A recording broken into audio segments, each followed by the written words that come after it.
So ayun na nga guys, meron tayong gagawin ngayon. Gagawa tayo ng tanghulo. So lagi ko ito nakikita sa TikTok at saka sa YouTube.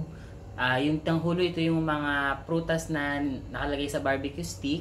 Tapos nilulublob sa asukal, and then after no, ilulublob naman siya sa tubig na may maraming yelo para mag-crystallize, para pagkakinain medyo crunchy, crispy, at saka yung sa prutas niya sa loob medyo syempre malambot yun. So yun ang gagawin natin ngayon. So ngayon, kanina bumili ako ng orange, lemon, grapes, at saka ano pa ba yung meron dyan.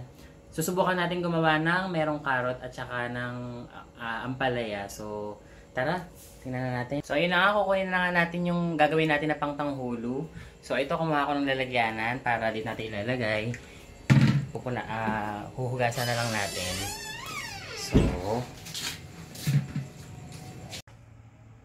So ito na yung mga nakuha natin. So meron tayong grapes, meron tayong apple, lemon, orange, saka ampalaya. So susubukan siya, hugasan lang muna natin para syempre mawala yung mga dumi.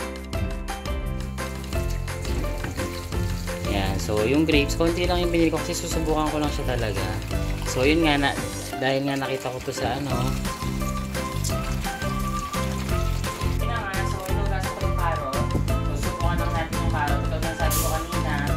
yung carrot dati, makain ako niya ng ilaw. So parang fresh veg. Tapos ito, susubukan lang natin itong ampalaya kasi lagi ko nakikita sa mga tanghulo yung mga prutas, tapos talagang pa ng asukal. Siyempre, ang tamis-tamis na lang. So susubukan lang natin.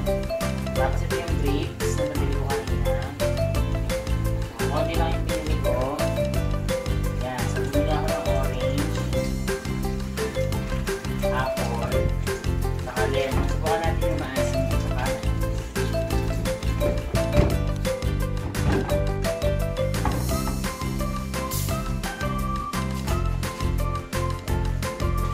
Ayan, so ito na, nahugasan na natin. Ang gagawin natin, i-prepare na natin ngayon isa-isa. So, ito yung grapes. Ayan, so yung grapes, ito yung gagawin natin sa grapes. So, nakita ko ito sa tanghulo. Parang sa isang stick. Lima siya. So, basically, para lang siyang barbecue na nilagay mo sa stick, tapos lalagyan mo ng iano sa asukal na kumukulo. Bukan natin yung grapes.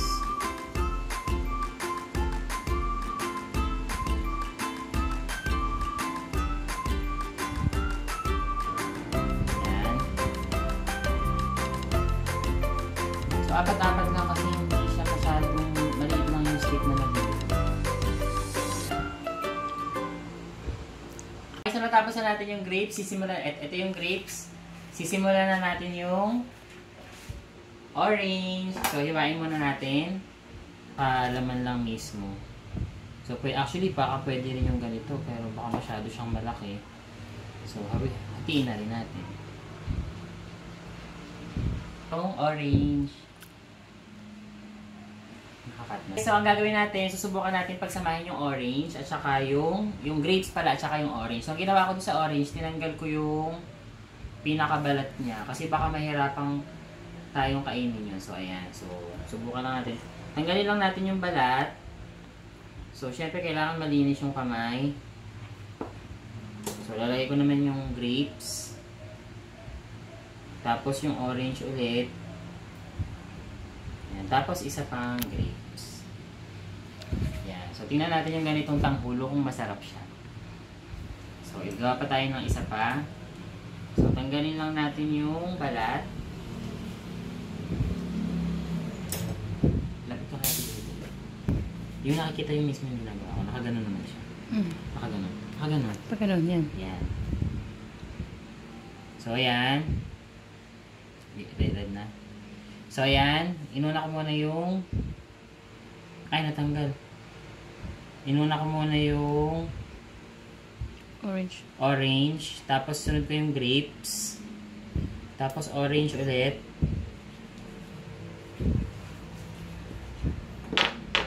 Ayan. Tapos yung orange ulit. Grapes. Ayan, meron na tayong orange and grapes tanghulo.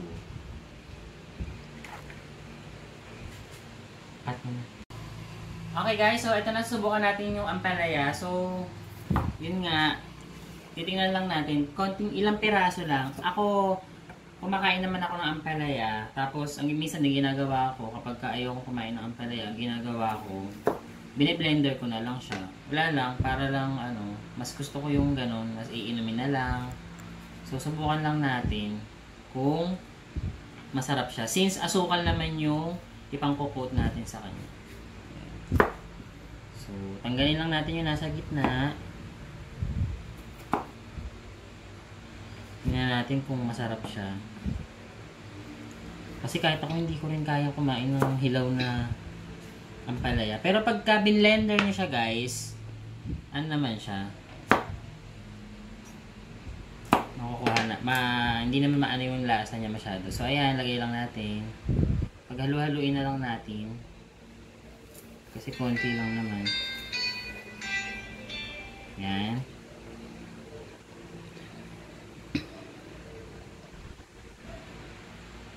Tapos ampalaya ulit. So isang stick lang ang gagawin ko nito kasi baka hindi ko makain yung ampalaya. Pero maganda siyang tingnan since yan. So yung isa naman na gagawin natin is yung carrots. Ay, may natira pa pala dito. So subukan natin.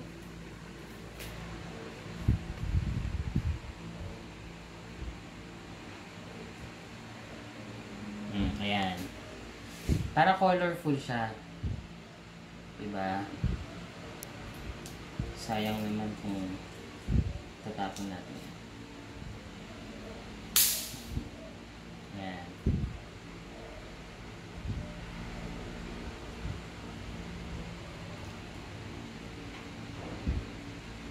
Ayan. O diba parang ano lang, parang kebab lang. Paghahaluin natin yung carrots at saka yung apple naman. So, konting carrots lang din.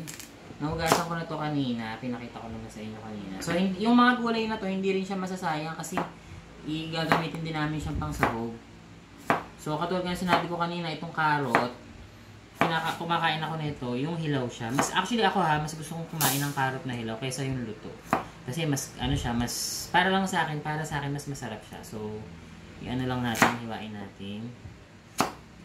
Kasi 'di ba nilalagay din 'to sa sa side dish ng yung wings. Lalagyan siya ng celery at saka ng carrot. So, yan. So, tabi muna natin diyan. Tapos yung ating apple. Guys, so ito na, natapos na natin yung mga tanghulo. So, meron tayong carrot, meron tayong apple, orange. Tapos dito meron din tayo, yung ginawa ko kanina, yung merong ampalaya. So susubukan natin. Ngayon, ang gagawin na natin, gagawa na tayo ng yung pinaka-asukal niya. So, ang nakikita ko ginagawa nila yung white sugar. So ako, susubukan ko lang tong wash na sugar. So, ang ginawa ko 1 cup. Tapos yung water, alam ko kalahati. So half cup lang ilalagay natin. Para siya. So, ito yun.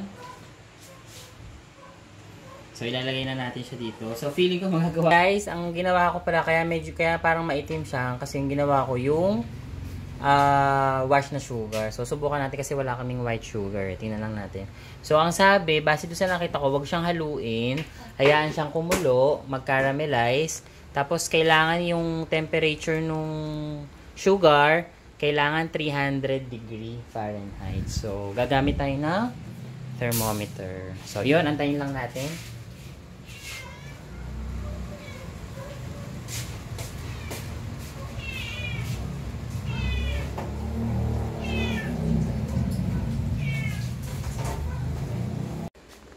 Okay guys, so nakita natin, kumukulo na. So, tingnan natin kung tama na yung temperature niya. Sabi kasi doon sa napanood ko, kailangan daw 300 degree Fahrenheit. So, ngayon, nasa 184 pa lang siya. So, antayin natin. Yan.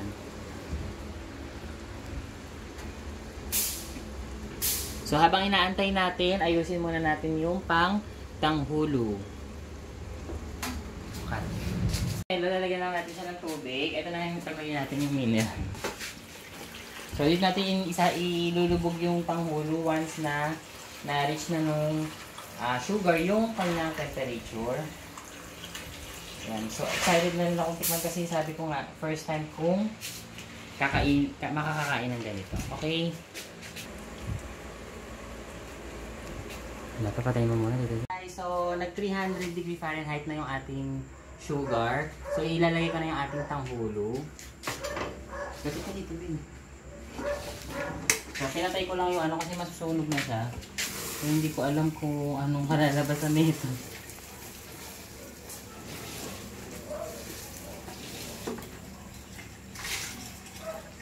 So feeling ko mali yung ginawa ko kasi feeling ko nasunog na siya. Pero parang caramel pa rin siya. Yan. Tapos ilalagay natin siya dito sa sunod naman to. Yan.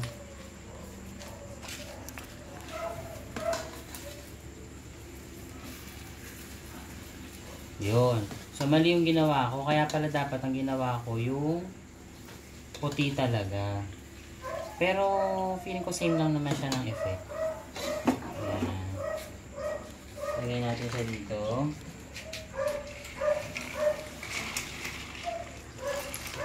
So feeling ko mukhang ano naman siya. Ano natin.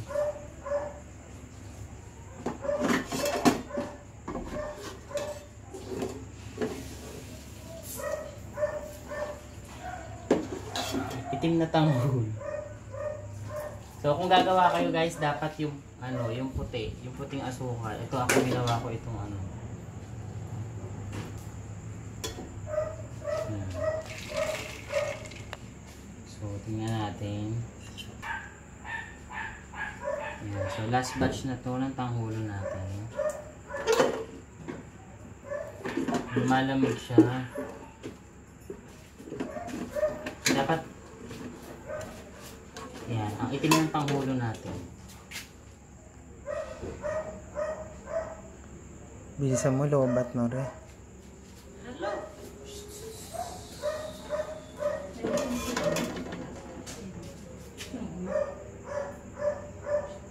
Yan.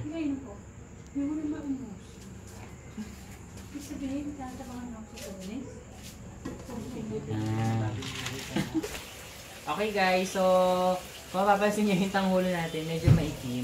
Kasi nga ginamit ko yung wash na sugar. So sinubukan ko lang naman, pero tumigas naman siya, naging crispy. Hindi ko rin siya masyadong nabalutan. Ayan, makapal din. So susubukan na natin kung masarap. Ayan. Ito muna. So tingnan natin kung may crunch.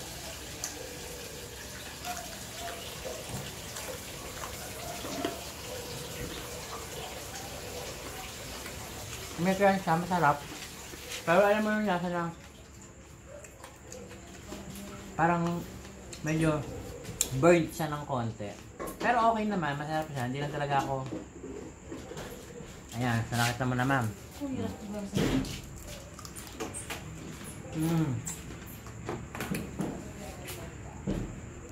Isa balot na balot. Tingnan natin. Okay naman siya, kaya lang maitim lang. Pero nakita mo naman, nag-crystallize talaga siya. O kailangan talaga natin sundin yung 300 degree Fahrenheit para ma-achieve natin yung ganitong crust. Ayan, last na to.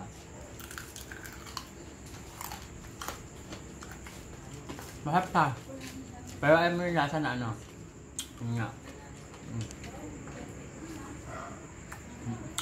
Epic fail ang ating sunog na tanghulo. Ngayon na. Papatikman ko na lang yung ibang mga kasamahan ko dito. Okay, so ayun guys, nagkamali ako ng gawa kasi nga ang ginawa ko nga is wash na sugar. So imbis na maging clear siya, ang nangyari para siyang banana Q. Ayan, tingnan niyo naman oh. 'Di ba? Parang naging banana Q na lang siya. Kaya lang hindi sagi ang nakalagay kundi apple at saka ayan, oh. Huwag kayong gagawa ng tanghulo na wash sugar. Okay na may lasa niya, pero parang siyang barbecue. So, yun nga, epic fail. Next time na lang tayo gagawa sa susunod. Bye!